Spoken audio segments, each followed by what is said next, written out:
Projet Un bas de vie, une porte ouverte au Rarias.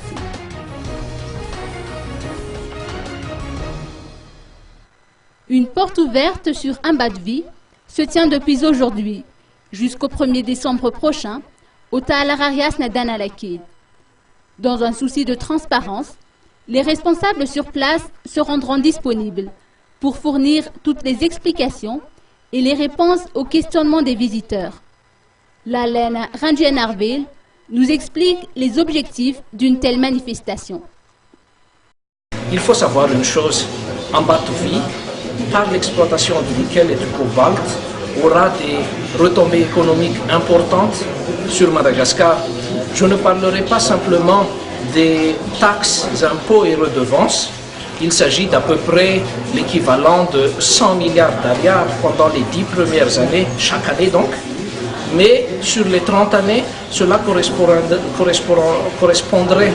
à l'équivalent de 3,5 milliards de dollars, soit à peu près 7 000 milliards d'ariars. Mais il faut aussi se souvenir que dans ce genre d'exploitation, il y a les créations d'emplois, bien sûr, énormément d'emplois, des dizaines de milliers d'emplois, aussi bien en bas de vie que tout autour. Et là, maintenant, nous avons à peu près 9 000 employés en bas de vie. Mais il y a aussi les créations de richesses. Je souligne ici que pour la seule année 2011, nous avons donné l'équivalent de 440 milliards d'ariars de marché.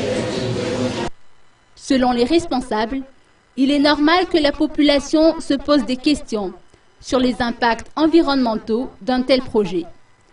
Toutefois, selon notre interlocuteur, une étude d'impact environnemental a eu lieu avant la phase de construction des infrastructures et il n'y a aucune raison particulière de s'inquiéter, selon ses dires. Des projets de restauration écologique sont par ailleurs mis en place. Mis à part la tenue de cette porte ouverte, Un bas de vie sponsorise et participe également à la vitrine économique de Thomassen, qui se tiendra du 22 au 24 novembre prochain.